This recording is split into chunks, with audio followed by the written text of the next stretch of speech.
Winchester Facts. Separating fact from fantasy in our town's government. Good evening and welcome to the premiere edition of Winchester Facts, a new program here on cable channel 13 that will attempt to separate the fantasies from the hard, cold, and verifiable facts about our town, and especially our town's contentious and often highly charged political arena. I'm Bill Pratt, and I have the pleasure of hosting our weekly outings, at least for the next 13 weeks. Since Facts is both the title of our program and the essence of our discussions here, I want to start off by sharing a very appropriate quote from the noted German philosopher Arthur Schopenhauer. Here it is on your screen. Schopenhauer contended that, quote, all truth passes through three stages. First, it is ridiculed. Second, it is violently opposed. Third, it is accepted as being self-evident. That's food for thought, isn't it? Now, although it is my intention to have this program come to you live each week to allow our audience the opportunity to call in, this week my two guests, Mayor Marsha Sterling on my left and Selectman Glenn Albanesius, have a mutual scheduling conflict in the form of a Board of Selectmen meeting this evening. As a result, we are pre-recording this program in the afternoon, but I promise you that next Tuesday evening and every Tuesday evening thereafter, the telephone lines will be open so that you can ask your most probing questions of my guests. Before we start, I want to take a moment to thank a few people who have made today's taping possible. First of all, there is our outstanding producer in the control room, Mr. Ray Rabago from the Winchester Board of Education. I also want to thank Mr. Brian O'Haron for juggling his production schedule to allow us this time to produce our program. Thanks as well to the Charter Communications staff here at Channel 13 for making it possible for this show to be repeated each Sunday morning between 10:30 and 11:30. Now, to my guests this week. First of all, we have our Mayor, Marsha Sterling, and Selectman Glenn Albanesius here in the studio. Welcome, Marsha. Welcome, Glenn. Thank you, Bill. Thank you. And many thanks to both of you for making time in your busy personal and professional schedules to be here. I know it's difficult right now, particularly with a special election a week and a half off. Let's begin with a question for each of you. Tell our viewers, will you, about your background and how that has been useful in your service to the Board of Selectmen and your other activities in the town. Marsha, let's start with you. Well, I've owned a home here in town for almost 20 years. I've lived here full-time for 10 years. What's most relevant, I think, to people is my education and my experience. I have over 20 years of experience in financial services business, working with people to solve their problems, taking things that are that appear to be insurmountable and unsolvable and making them into opportunities, creating solutions for people. I spent the large part of my career working at a combination of Goldman Sachs and Merrill Lynch. I ran their global financial services practice. What that meant was I worked with large companies and governments to address their needs and problems. Things that might be close to home for people here, I actually advised the Travelers Corporation on their spin out from the Citigroup organization, and actually was the person that officially priced the transaction for them when they became an independent company. I've worked with the Hartford and the Travelers when they've needed to raise money to pay people claims for insurance, major insurance events. So I've got a lot of experience with companies. I've also worked with governments, local governments as well as countries when they've been restructuring and needed to solve a particular problem. So that's been the lion's share of my experience. I graduated from Wellesley College, with a degree in computer science and economics. I was fortunate my computer science experience was largely at MIT, the Massachusetts Institute of Technology. The two schools are cross-registered, so you get to attend both, two for the price of one. And I worked in financial services consulting for about 2 years. I worked with, in that case, among others, Wells Fargo Bank, helping them understand the impact of the changing real estate market in terms of their their portfolio of assets and how they basically structured their mortgage business that they have today. This goes all the way back into the early 80s. And then I also have an MBA in finance from the University of Chicago. So I spent a lot of time investing in my human capital, but I think the important thing for everybody is that anybody could be me. I grew up in a town very similar to Winstead. I went to high school at a school very similar to Gilbert. Through a combination of great parents, hard work, ambition, and a lot of luck, I got some great opportunities, and I've always tried to make the most of them. But I'm not resting on my laurels. As I sit Not here, even in the Laurel City. not in the Laurel City. As I sit here today, I am fortunate to serve on the investment committee for the Northwest Community Foundation, which is the sort of Northwest Connecticut, Litchfield County-based overarching charity. I'm also the vice chair of the Women and Girls Fund. Among the organizations we've supported is the Winstead Before and After School Program and the Winstead Child Care Center. We've bought them equipment, we've paid for services for them, we've supported services at the Y. And then probably just as relevant in the last several years, I was asked by then Attorney General Richard Blumenthal to take over and help chair something called the John T. and Jane A. Wiederhold Foundation. That's one of the largest animal-oriented and habitat charities based in New England. It has a little over $20 million in assets. We give away, or we grant about $1 million to $1.5 million a year to both animal charities and land and habitat preservation. It's an experience where the charity, unfortunately, as it was set up, was being mismanaged and looted by the attorney that was responsible for it.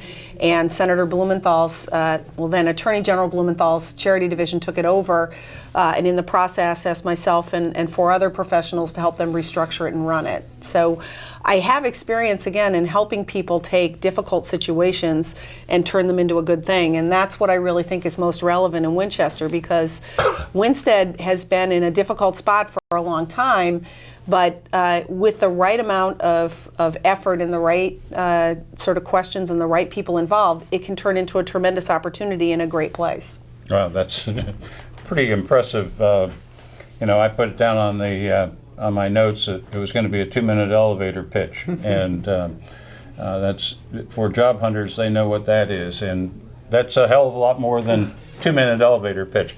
Glenn, top that. Well, I'm not even going to attempt that. My bio is a lot less dramatic, but I think that's what adds a really great balance to our team. Just briefly, I am a native of New Jersey. My parents moved to Colebrook when I was about 1 year old. From Colebrook, we moved to East Hartland, West Hartland, ultimately to Winstead about 40 years ago. And I attended Albanesius Tech in Torrington, majored in carpentry, graduated in 1976 when there wasn't a housing project going on anywhere in basically the United States. So from there I went to business school here in Winstead at Northwestern Community College, received an associate degree in business administration, moved to Central Connecticut while working full-time, and ultimately taking a job at a local office supply company in Torrington about 31 years ago. And I have been in that industry ever since. And I have found basically over my career of an extended period of time that, as Marsha said, solving problems really is what I also do, and basically on a day-to-day basis. And it's typically someone saying that I need to design an office, I need a certain piece of marketing collateral produced, I may need a pencil, I may need a printer, I may need whatever. And in our world, it's pretty much a 24-hour turnaround. So urgency is what I've learned in trying to provide solutions. Not always are we able to do that, but in most cases, that's the bar that we have to work at. So again, I think that solving issues and presenting solutions to problems, I would say, is one of the things I try to bring to the table here. And I think everybody in town has had the advantage of seeing you in action for what was it, two previous terms on the Board of Selectmen, and you comported yourself very well as a selectman in both terms, and have ever since filling in for the vacancies now. I got another question for both of you. Would you tell our audience why you want to continue serving our town and serving on the Board of Selectmen? Glenn, I'm going to jump in there, Bill, and say to you that I served 2 terms, as you just noted, and I sat as a minority member to the Democrats both times, and it was a learning experience, no doubt about it. Painful, but certainly something that I think I left at the end, certainly understanding a little bit, more about the town, how it operates, the needs that it has, and really more importantly, some ideas on how to try to move the town forward. And I think that was the one thing that I felt a little unsatisfied when I decided to get out. So my decision to jump back in here was really bolstered by the fact that sitting, with a group that had a majority status and really was going to be proactive as far as trying to get some things done. That was the impetus for me coming back. I'll throw one other thing in there, Glenn, if I can, because of my work on Economic Development Commission and the fact that you were the liaison there. You and I got to know each other, I think, better than average. And I know it was not easy with you, with kids in school and a family and everything.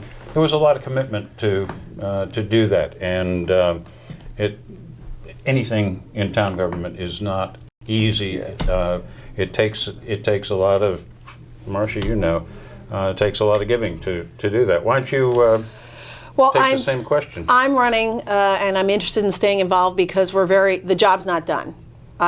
We've started down a path that's critically important, and we are changing and have changed the direction of the town. It goes all the way back to the November election and a decision by the voters to say it's time to change. It's time for us to acknowledge our bills, pay our bills, be financially responsible, talk about what our problems are, and not just talk about them, but do something about them. But we are just beginning the solutions.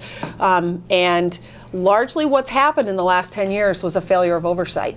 We had a majority sitting in chairs who did not ask questions, who didn't want to know what was going on, who very much took a hands-off approach to things and said, I trust you because I've known you for a long time, and didn't ask the hard questions, and didn't look at the audits to say, gee, this account says we have no money left. What's going on? Why are we asking to borrow money every year at Christmas instead of understanding why we're running out of money every year? If I could jump in, I was always astounded sitting in Selectman meetings, and any financial question that came up, it was like you had pushed a button. Henry, will you look into that?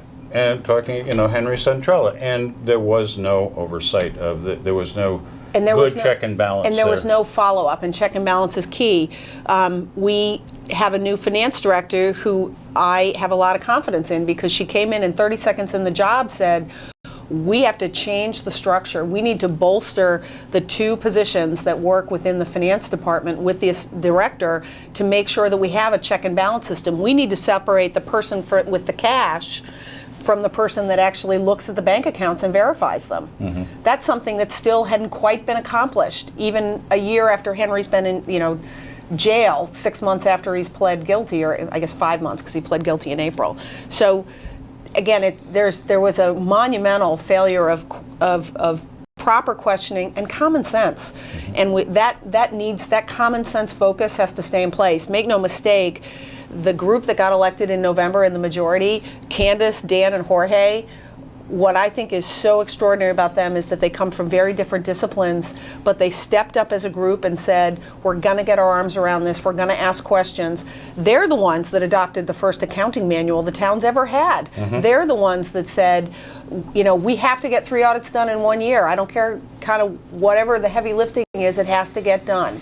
I think and they have pushed that along. Very important for our viewers to recognize the fact that even though, because of rather serious personal issues, Lisa Smith felt it, she owed it to her family to step down from her position, and the same with Rob Boat. There was a very, very strong mandate in November that said, we want this Republican team in there. And I was running on the independent ticket, and I was in favor of it. Everybody on the independent ticket was very solidly behind the Republican slate. And to Lisa's credit, I'll jump in and say, she took literally, civility is an issue in this election, as I hear, and there's a woman that took a beating for disagreeing with the party that she represented. With the Democrats, yes. And I give her an immense amount of credit for putting together the team she did, and even more importantly, once she got elected, she hit the ground running. And showed a lot of leadership. Showed a lot of leadership, and that's kind of what excited me about, obviously when the resignations happened, I thought the momentum was in place, and I thought that that's what I wanted to be part of. So again, I give the group that we joined a lot of credit for getting elected, moving quickly, and even embracing us as we came on once the... and I will tell you that I don't know if you were both there at the meeting when the Republican Town Committee had to deal with the issue of having two resignations, but there were only two names that came up, Marsha Sterling and Glenn Albanesius, and that was right across the boards, and that came specifically from the sitting selectman. And that was a great pat on the back and vote of confidence for you guys. But I think it's critical that that this election that's Saturday the 13th, so it's literally less than 2 weeks away, I think it's critical that if you believe you voted for change and it's been effective, that you like the fact that the Halliburton Bridge is open, that you like the fact that roads are getting milled and paved, if you like the fact that we actually are starting to clean up things around town, if you like all of those things, then you need to vote again to keep the change sustained. Right. This is critical for us to maintain the progress that we've made, because I think make no mistake, there is such a clear choice this Saturday the 13th. There's such a clear choice. It's either you want to keep moving forward, you want to keep changing things, you want to have common sense in charge and know where you're going, or you want to revert to a past where it's hands off, we sit back, whatever happens, happens. Right. That literally, it's that clear a choice. Right. You're leading me right into my next question, and that is, your campaign signs that are out there, there's one on my front lawn, tell us that Sterling and Albanesius are, quote, getting it done. Tell us about the accomplishments. You've mentioned some of them, and why it is that you feel so strongly that this administration needs to make some substantive changes for our town. Well, it started really day one, because we arrived right sort of in the heart of budget season. And it was clear that the then town manager had put forward a budget that focused on growing staff, buying stuff, but fixing nothing. And the team had made a good cut at saying that's not the way we want to go. But we were able to join them and say, let's really focus and let's put $600,000 of the capital dollars into real road repair. Let's put another $100,000+ in the actual operating budget, and then let's actually work with Public Works, work with the Rotundo plan from 2011, and let's get 20 roads repaired. Let's get 8 or 9 major drainage projects fixed so that we don't have icing. We live in a hilly town. It's important to fix the places where it flows downhill and freezes. Let's make sure, most importantly on day one, let's get the Halliburton Bridge open. We faced a town manager and a then Public Works director who said, we can't open the bridge, it's unsafe, the engineering report says it's unsafe, but we can't share that report with you. We said, that's not right, that report belongs to the town, we can read it, send it to us. The very first paragraph was, the bridge is fine, it's a rideability issue, here's how you fix it. So our very first thing in the midst of restructuring the budget for an overall start to the process of repairing roads and bridges is to say, we don't want a third of the town cut off. We can't have a fire station the other side of a bridge that can't get to part of town. We can't have part of the college cut off. We can't have Whiting Mills be cut off. We've got to get that bridge fixed. And I am very proud of the fact that we got that done very quickly, very expeditiously, in the midst of putting together a budget that really did start to address and repair problems that we had. Well, yes, and I think it's very telling that you have established a very wonderful working relationship with Jay Case and Yes. the state government, and they've been helpful in getting these things done, and there'll be more rebuilding of the Holabird Bridge, Yes, we have complete funding, another $3 million to actually widen and replace the entire deck of the bridge. Now, this is another one where, take you a step back, accomplishments. Yes, we've had turnover, and yes, we are restructuring the staff in town, but it needs to happen. We need people that are proactively going to do stuff and get stuff done for the town. We can't have a public works director that hides behind an engineering report and says that it says we can't open the bridge when in fact it does. We can't have a town manager who drags his feet when we're paying outside engineers to do the right-of-way and the permitting to do the final replacement on Holabird Bridge.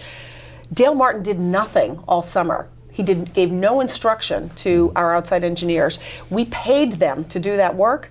He did nothing. So come the first week of August, the Connecticut Department of Transportation notified him and notified us that they were going to do it because they were tired of waiting for him to get it done. Now, the other problem with that for the town is we've got the bridge open, it works, we can ride on it, but it may mean that we can't replace that bridge until 2016 because of the right-of-way and the permitting that has to be done. We're still hopeful to get it done sometime in the 2015 building season, but it's more likely we're in the spring of 2016. That did not have to happen. That is not something that should have happened, and it's something that should have been addressed sooner. If I can interrupt for a second, you told us what you've done, but your opponents have made claims that the road improvement project is nothing more than their idea, and you've hijacked it and taken it as your own. That's nothing more than a Band-Aid. How do you respond to that? And don't sugarcoat your words, please. Well, I'm going to jump in and explain and back up a little bit to Marsha's point is, part of what we made collectively, what our group collectively made as a decision is we wanted to show the people some value for their tax dollars, some tangible things that they could visibly see improvements. And I think for so many years, people would pay their tax bills and it's just the same old stuff year after year. Nothing changed. Roads weren't getting fixed.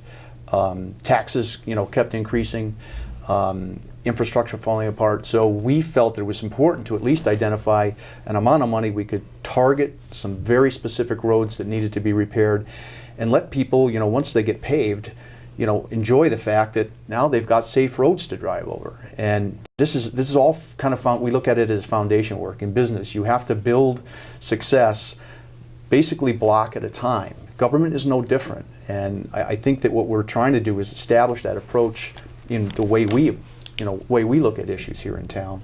And the Band-Aid approach, listen, the Sedlak and Charette team have touted a pretty significant bond package. And I will say to everyone watching the show tonight that the details to that bond package, you have to find out what that is. How much you're going to borrow? If you want to fix the entire, road system, what is there, 81 miles? I couldn't imagine how expensive that would be. But can I interrupt and ask our financial expert a question? Is this town in a position to be able to bond? The last administration let our bond ratings don't exist. Yeah. We have to get all 3 audits caught up on. So we have to be current on our audits. We have to demonstrate that we can do a new audit on time for next year. And we have to build a fund balance of $3 to $4 million. So we need to do all of those things before we can even begin to approach Moody's. And something else that's important to highlight in terms of That's one of the fantasies I want this show to take apart. The fact that they're out there saying, "Well, we'll issue bonds." Well, and the thing is, if you've never gone through a Moody's process, then you don't know. It's easy to just kind of to pontificate about what it might be. I have taken over 200 companies and governments through Moody's. So I have a very good understanding of what they're looking for, and I know what you need and I know what we don't have. And we're far away from being able to do that, and the thought process that we would just, The Democrats allowed everything to deteriorate anywhere from 5 to 8 years. They didn't fix anything, with their message being, let us borrow an incredible amount of money and then we can start to fix things. No one sits at their house and has a leak in the roof and says, until I can borrow enough money to redo my kitchen, I'm not going to fix my roof. No one goes through that process, and that is actually what the Democrats My son are. would. My well, son no, would. but that's not what an adult does. No. And the other thing I think that Glenn was starting down is, we need to do the building blocks to demonstrate that we have competence. And once we demonstrate that we are competent at what we're doing, we will gain confidence from people outside of the community. And without those building blocks, without those first steps, without getting stuff done, we won't be able to have a Moody's rating, we won't have outside investors, we won't be able to borrow a dime. And we won't be able to bring business into the town. Correct. We need to do all of those things before we can move forward. But we are making progress. Right. The And state's commitments to us demonstrate we are making progress. Make no mistake, people are watching what's going on in Winstead. Do not kid yourselves, and I'm going to say this again. People are watching. Investors, people that have money, have ideas, realize, just like everyone else, that there is great potential here in Winchester. They are watching very carefully what happens, September 13th, the days leading up to it, the decisions, the process, how we make this town, move forward incrementally in the right direction, making smart decisions.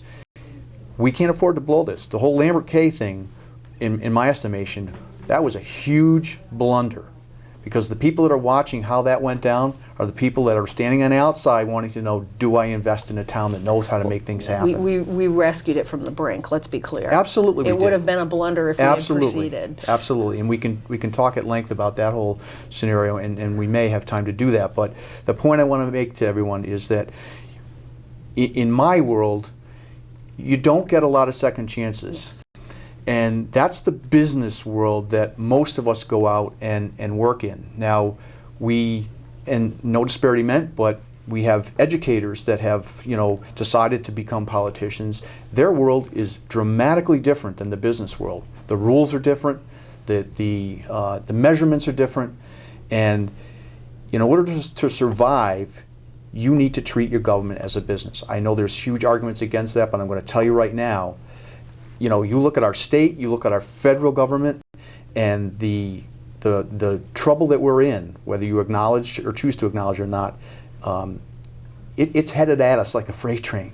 And I want to be part of, on a local basis, avoiding that freight train. And the town is a $30 million business, $33 million business, town and schools. And the reality is that it is the one form of government that you really have the opportunity to truly influence and truly make something happen, and truly, we need to change the other side of Route 44, and we can. With the right people in place and with the right people incentivized to come here, we can make that happen. Glenn, you mentioned educators, and that is one of the issues that bothers me most. We had Candy Perez, an educator, Marianne Welcome, an educator. Now they're offering up Steve Sedlak, an educator, and Virginia Charette, an educator. Correct me if I'm wrong, but I don't believe I've ever seen a minimum budget requirement applied to town government. It's applied to the Board of Education, and the state says, you have to have this much. But they don't do that. Towns have to be able to run themselves efficiently and effectively and on budget. Yeah, and I want to back up, because I'm not despairing educators at all. My No, point was that but it is a different world. Their world is different than the business world. And now listen, there can be a great merge between the two, but I think right now what this town needs to do is run its business, manage its business like a real business. And I think that clearly is what we have, we There have would tried be a to change of try to pace do. for this town. It would, on a bunch of different But levels. I think we already are. To be honest with you, I think so. we have in the last 6 to 9 months we have changed, but there's more that has to happen for it to be continuing in the right direction. Even the supplemental tax. Listen, Lisa and the crew at the time, they knew that had to be done. That was about as unpopular and as far away from Republican, philosophy as could possibly be. But the fact is that there were about $2.5 million of unpaid bills that weren't budgeted the year before and were largely ignored by the majority. And Kenny and I did our best to keep saying to people, this is going to come to a head. And it just kept getting pushed further and further back. And I know I had, basically face-to-face discussions with Barbara Wilkes and Charlene Lavoie, and they said that didn't need to happen. And I'm telling you, ladies and gentlemen, it absolutely did have to happen, because if we didn't, that would be compounding itself more and more. We'd be in bankruptcy already. And, right. So, I give, the team that we're part of now credit. And listen, it wasn't easy for people to do, but I think it certainly, it steadied the ship and allowed then some other good things to happen. And I liken the town as a kid walking on a split rail fence, and we've been tottering one way and the other for way too long. Now you guys are putting our 2 feet on the ground. Well, to Marsha's point, this election, there could not be a more clear distinction between where we're headed and whether or not we want to take that giant leap back. And that, to me, I don't want to be a part of a step backwards. It just, there's too much good that can happen if we continue the progress that we're on. We're about halfway through our time allotment for the program. I'd just like to change horses now. There have been some key staff turnover in town over the past year, and Marsha, you particularly seem to be blamed for it. How do you respond to those charges? Well, there's a couple things. There's nothing wrong with turnover. We need the right people in the right chairs. One thing we really need to have everybody embrace is the idea of there's a job to do and who's the right person to do that job. We'll start with the town manager. We had somebody who, quite frankly, over a 9-month period, just didn't respond to things that were put in place to get done that needed to get done. Mm-hmm. But probably most importantly, we had someone who showed no judgment in talking with someone who was known for fraudulent financial dealings, which he acknowledged, to 2 principals who were bankrupt and had no experience rebuilding or demonstrating that they could run a facility and or clean up a contaminated facility. We had bank accounts left with the signers as people that had left town hall months before. One of them was actually suing the town. We had an oil contract that was completely unsupervised and caused the town to pay twice the going rate for oil. We had over and over again occurrences of things that were just a complete breakdown in management, demonstrated management, necessary management capabilities. It was important to change the person in that chair because, again, it sends a signal to the community outside. If you had the press that we had in the newspaper, you have a town manager acknowledging, yeah, I talked to these people, I knew what their background was, but I didn't care. That sends a signal to all of the other investors, all the other people with money, anybody else that you want to have involved, that they want to go somewhere else. They'll just bypass you. With respect to the Public Works Director, we've been greatly lucky with Joe Lemlin over the summer. He stepped into the breach. He's done a yeoman's job. We've gotten a lot done. Again, we've got 20 roads that have been milled and paved. We've got 9 major drainage projects. We've gotten the bridges up and fixed. We've got the Route 44 bridge, which had been debated among the Democrats for a decade. We got that fixed. I mean, we just had so many things happen, and you just needed to have somebody sitting there who was a longtime resident of the town, mm-hmm. who'd worked in public works with those guys for a long time, who basically said, I know what we can get done, I know what the guys can do that work at public works, and I know what we need to outsource, and let's get as much done during the season as we possibly can. That was a turnover that was critically positive for the town. And Joe came back from retirement. Correct. And that, to his great credit, his wife Sandra still works with Mark Douglas on payables, doesn't she? Yes, she works in the purchasing area. Department. And but I can remember when Joe retired, and she was saying he was just happy as a clam to be retired. And then the need came up, and he jumped back in, and from everything I hear, he's done a wonderful job. And I said the new finance director stepped in and immediately said, "Gosh, I hope you guys will take this the right way, but we have to make the treasurer's position, at least bolster it to this level. Mm-hmm. It's got to be at least 20 hours a week. We need to change the way we do payroll so that that person has time to really check the bank statements and make sure things are operating smoothly.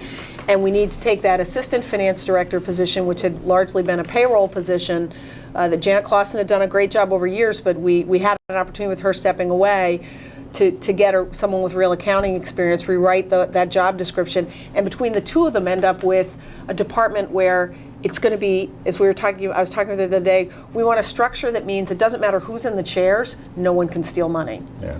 And that has to happen, and we needed that change to happen. In point of fact, Janet Clausen leaving town hall. She hasn't left the larger town government, because she's working for the Winchester Housing Authority Correct. now. She's working for Paul Bayer. Which is, And listen, there's a lot of reasons that you can associate, staff change to. I mean, some people, reach a point where they want to do something else, and other people see change coming that they don't want to be part of. And that doesn't speak ill of, us wanting to get the right people in the right positions. I just think that, I think that's a kind of a lame charge, but I know it's one that has been leveled at us, and, we'll. And the other thing I want to mention is that Ross Herzog has been just a breath of fresh air. He was someone who we'd already observed I'd observed over the last several years.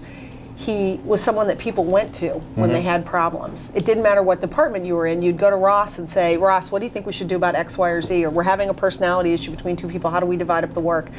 And as a result of that, not surprisingly, he was the union shop steward. He's the representative to the unions. But as an example, when Janet left and there are some questions and issues with payroll, and instead of saying, grieving it and saying, oh my gosh, we need to, set up more hours, he went upstairs and sat down with Colleen and Mark and said, let's figure out how to make this work and figure out how the system works. And with the combination of the new finance director, let's figure out how we can use the system, which is actually much more robust than anybody knew. And let's get this done in the right way. I mean, he's just always had a quiet approach of let's just figure out how to solve problems. And it's been great to watch him work through issues and say, we can address this way, we can tackle this way, I need to pull this person in to tackle that. He's just very matter of fact, and that's exactly what we needed. Sure. Okay, let me ask you a very pointed question, Marsha. Your detractors, and we all know who they are, have specifically accused you of micromanaging in town hall, of going to Robin Manuel and demanding information of her, of being in the town manager's face and everything. I know I've heard these people say, that's not what happened. What do you say to that? I mean, I'd say this. I'd say first, with respect to the general charge of micromanaging, we've had no managing, as we've already said, for the last 10 years. And we need oversight, we need questions asked. The Board of Selectmen is the Board of Finance. They need to know what's going on. They need to ask questions, and they need to be able to answer questions in terms of what's going on. Candidly, I never approached Robin one-on-one. I never visited her in her office. I would do what any citizen would do, which is send emails off to the town manager, then Dale Martin, and request information, and it would be filtered back through. I'm not going to tell you, and that's the process. It's the normal process. But I think with respect to the position we have now, people are counting on us. When you get elected or when you get selected to take this role on, what you're doing for everybody else, including you, Bill, is you're stepping in and saying, I will ask the questions, I will be responsible, I will make sure that we know what's going on. And I think most people understand that we need to have oversight, we need to ask questions, that for too long nobody asked any questions or just talked about change and didn't actually make change happen. Back to your comment about the roads, yeah, the Democrats have been talking about the roads. They've been talking about fixing Newfield Road. They've been talking about all this stuff since 2005, but they didn't actually do anything. I think the big difference between us is we actually are going to do things. We're going to get stuff done. Several years ago, Jim Rotundo, who I've known Jim for a number of years because we were both in the Farmington Valley before coming up here, or he was up here but working down there. He told me the street I live on might not be able to be plowed in the winter because the road was so bad, and he was hoping it could get repaired. Well, it hadn't been significantly repaired. It was when the asphalt plants opened, they put down a little bit of top coat, and it's all washing out now. But you're right. Nothing was done, and you guys are, as your signs say, getting it done. Yeah, and there has to be some level of interaction between the town manager, whoever it is, and the Board of Selectmen. Mm-hmm. And I felt, since I've been back on the board for 4 or 5 months now, I could count on one hand where I've sat and really met with former town manager Dale. I mean, there were a few, brief passings in the hall, but I just think, especially with some of the bigger projects, that there should have been more back and forth so that we were as informed as possible. I went out on a limb and took responsibility for, Henry doing what he did. I mean, we should have figured that out. And, you don't do that by not interacting with the people that are managing the town. And I think it's an easy charge to throw out there. And I know Lisa was accused of it constantly. And I know for a fact that Dale, will tell you that no, she wasn't micromanaging him at all. She was involved to the extent that her position allowed, and that was it. And I just think that the more we can ask, the more the information we can gain, the better off, more informed we are. Again, it's a very big philosophical difference. Steve Sedlak has repeated in many public forums over and over again that he believes that the Board of Selectmen basically should just be acceptors of information from the town manager, that they should not be questioning, they should not be looking to have any issues with how the day-to-day operations work. Mm-hmm. And what that demonstrates to me, back to your point about educators versus business people, is that's not how a board works. A board of a company does not, when things are in trouble, and Winstead, make no mistake, is in trouble, has been in trouble and is still in trouble now, a board does not sit back and say, okay, you give us whatever information you want and we'll just absorb it. You have to ask questions, you have to provide guidance, you have to be the policy board. Sure.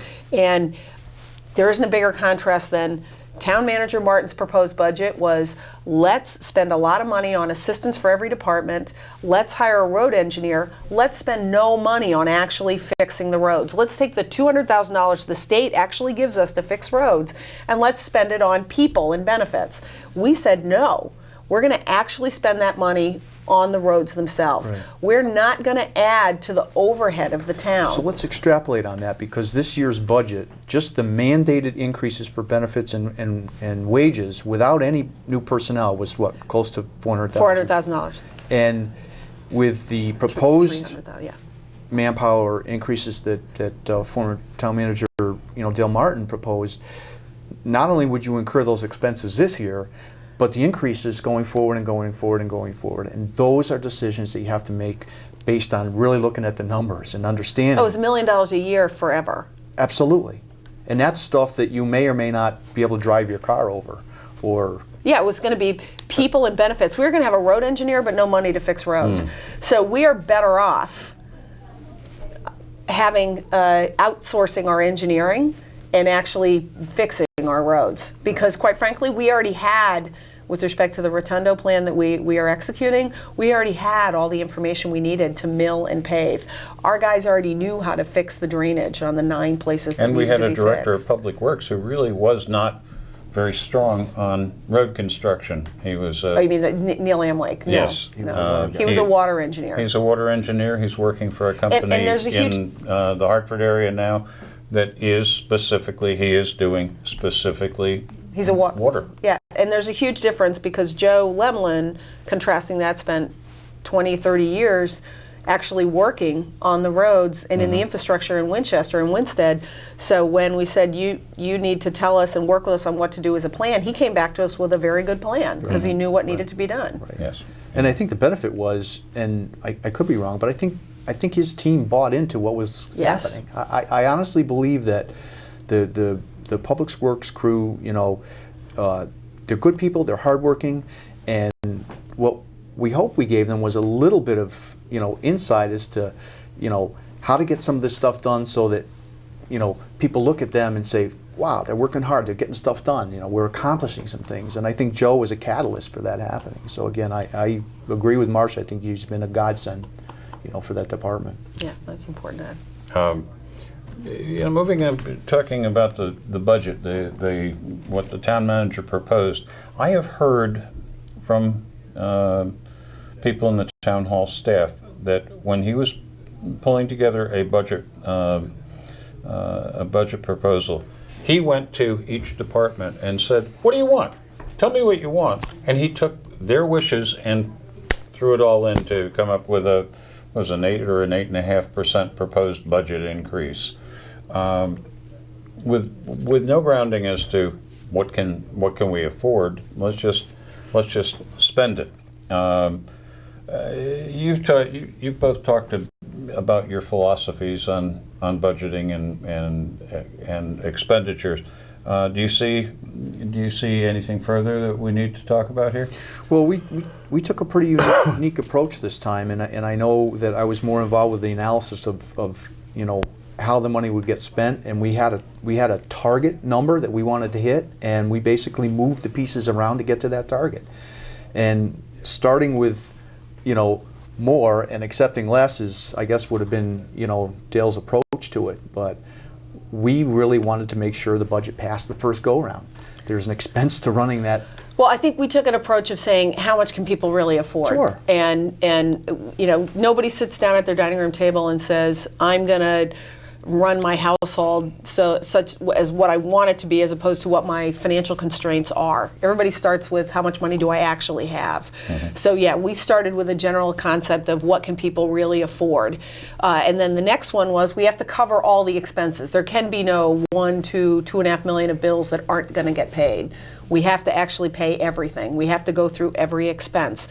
And on the revenue side, all the revenues have to be real. The other thing we discovered during the process, as we were finishing out the 13-14 financial year, was that not only had the town manager, Dale Martin, taken one-time insurance payments and one-time payments and used them to pay operating expenses, meaning we got a $500,000 hole to fill in the next year, but we had grant payments that we were not going to receive. We've been notified that we were not going to get about $180,000 of grants. There was a mistake in the budget in terms of a major grant from the 13-14 that year. And the response from the town manager was, oh, well, we've got some extra money, we'll just fill it in. We can't have revenues. If we know we're not going to receive them, we need to, and this is our overarching philosophy, we need to acknowledge stuff as soon as we know what's happening, good news and bad news. So I got a lot of flack in May when I sat down and put a big sheet up during a Board of Selectmen meeting on camera and said, here's the money that was in the budget that we're not getting. Mm-hmm. So we're going to freeze spending because we're not getting this money. And the town manager didn't want me to do that. He didn't want to talk about the money we weren't going to get. He was focused on, gee, we may get this other money, and so we'll just not point out to people. And I said, no, unbudgeted revenue should fall to the bottom line and go in the fund balance. Right. Budgeted revenue, if it's not coming in, we need to cut our spending. I ran my own business for 20 years. And it's a fundamental. You don't spend on the come. And you spend what you have in the bank. And I'm going to play host here because you may or may not ask the question, but let's talk about the contingency fund. I think that's an important distinction that the people need to understand. Yeah, look, our goal and target is to put $450,000 into the fund balance. That is our plan. Our goal and target is to have $50,000 to use to create momentum for economic development. Those are two significant pieces of funding that have been called a slush fund. It's not a slush fund. We have very significant targets for where that money's going to go. But by the same token, you need to have a rainy day fund in any particular year. You can have a surprise happen, and you need to be able to pay for it. So we're targeting that $450 to go in the fund balance.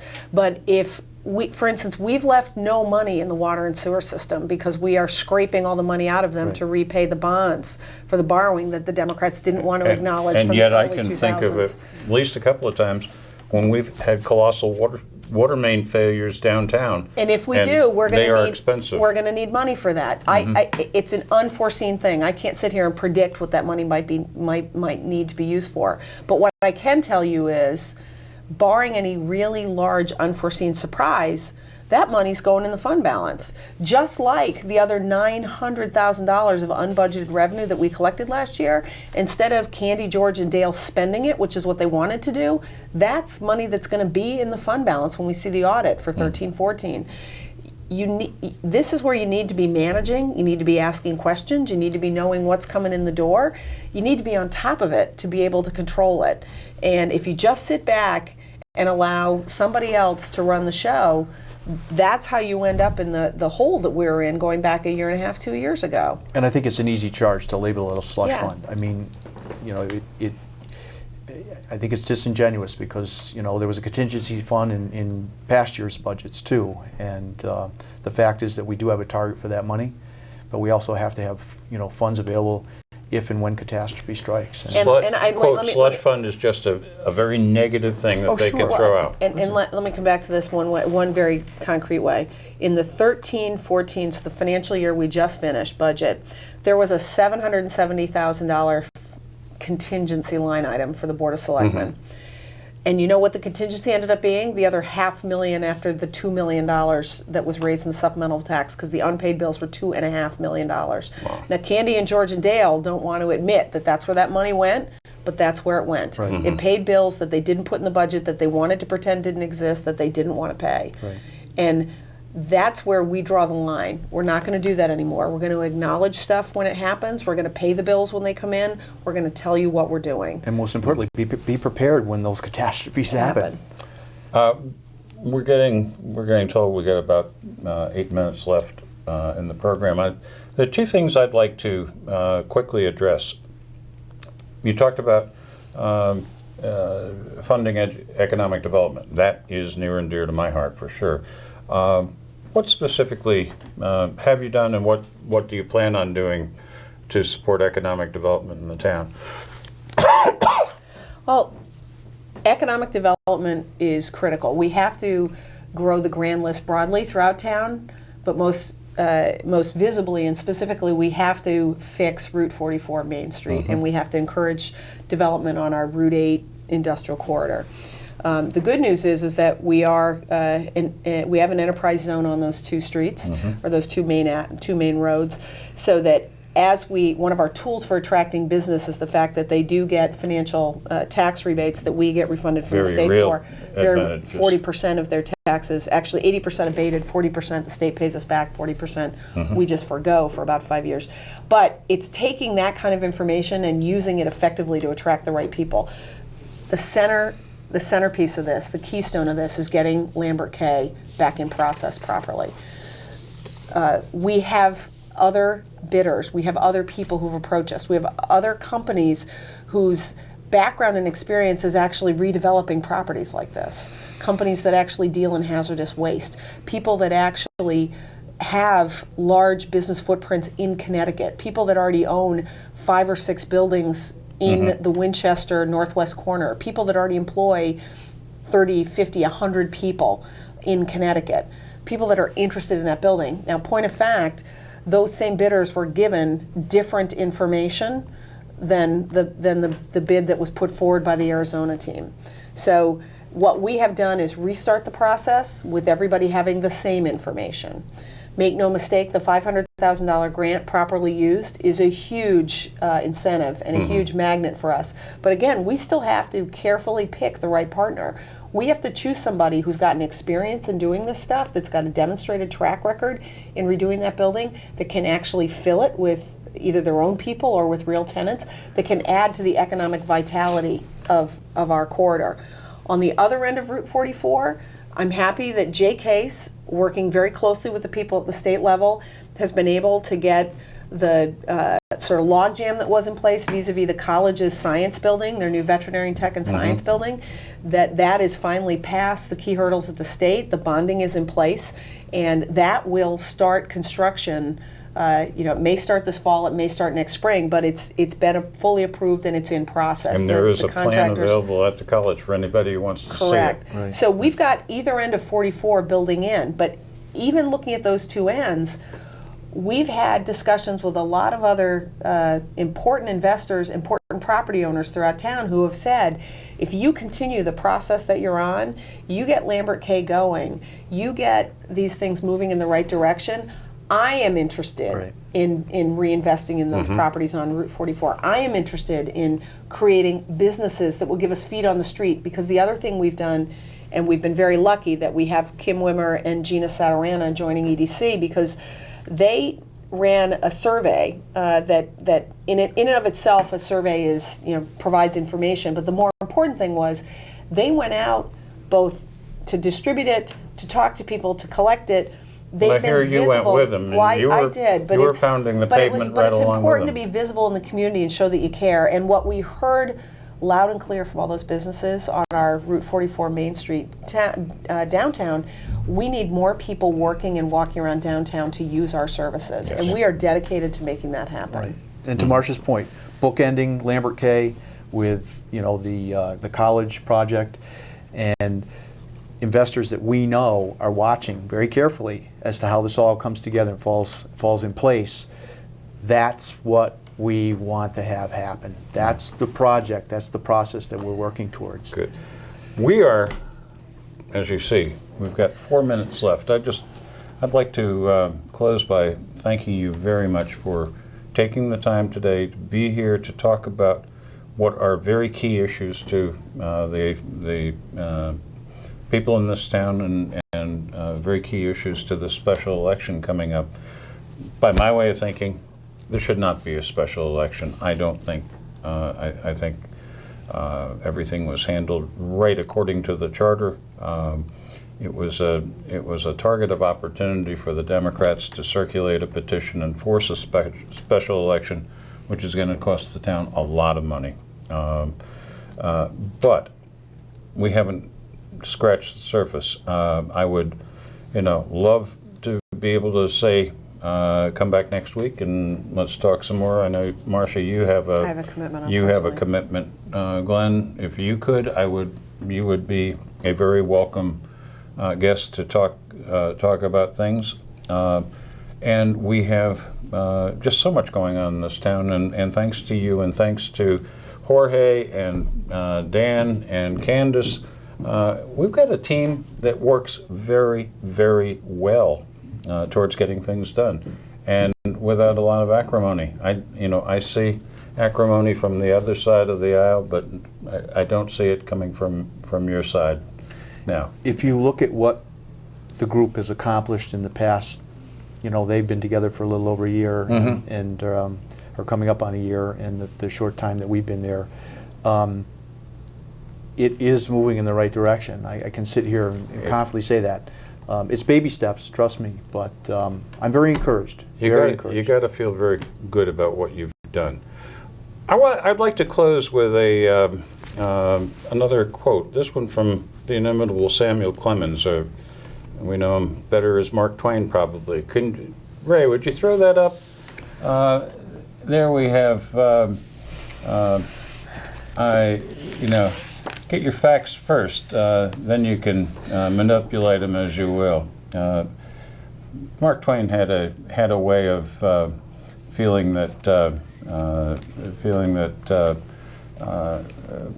politicians, play games. People play games with things. You guys aren't politicians. I don't think you're volunteers for the town, and I thank you very much. Marsha, Thanks. Thank you for your time. Glenn, thank you sir. for your Appreciate time. it. And I would just ask everybody to please come out and vote on September 13th. I think one of the most important measurements that Connecticut Magazine always hits on with the towns that it ranks highly is how many people show up to vote, and that in the towns that are functioning and doing a good job, that number is 80, 90. It's very high, particularly on the municipal side. And we finally have, I think, momentum, and we are having more people. I've had people come up to me and say, I haven't voted, I haven't been involved, I've had people hug me in the grocery store saying, I finally want to be involved with the town, and go. raise their hand to do things, and we And need it's- to capitalize on that. On the election day, row A and row C, because Only once, Marsha- though. We'll only vote. yeah. Marsha and Glenn have been endorsed by the Winchester Independent Party as well. Correct. So you can vote either on row A or row C. And I thank you, folks. It's been terrific having you here, and hopefully we can get together next week, Glenn. Thank you, Bill. Thank you. Okay.